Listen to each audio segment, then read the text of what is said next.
চলতি মাসের 4 তারিখ দুর্গাপুর ফরিদপুর ব্লকের সরপি থেকে নাচেন এবং দুর্গাপুর যাওয়ার রাস্তার মাঝে 0 পয়েন্টের কাছে তপন ঘোষ নামে ঝাঁঝরা গ্রামের এক বাসিন্দা তার বাইক রাস্তার পাশে দাঁড় করিয়ে শৌচকর্মের জন্য জঙ্গলের দিকে যান।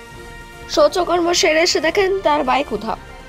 সঙ্গে সঙ্গে লাউদুহার ফরিদপুর থানায় অভিযোগ জানান তিনি।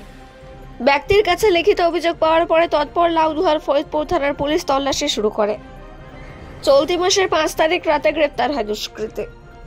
বীরভূমের বাজার থেকে গ্রেপ্তার হয় আরিফ হোসেন নামে এক দুষ্কৃতী।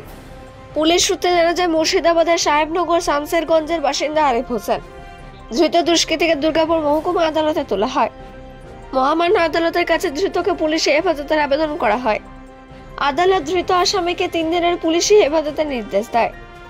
আসামিকে হেফাজতে নিয়ে জিজ্ঞাসাবাদ করে উদ্ধার হয় চুরি যাওয়া বাইকটি। ধৃতকে জিজ্ঞাসাবাদ করে এই বাইক চুরি চক্রের সঙ্গে আরো কারা জড়িত আছে সেই সমস্ত বিষয় তদন্ত করা হবে। লাউদুহা থেকে আজিত মিশ্রা, রিপোর্ট নিউজ 1।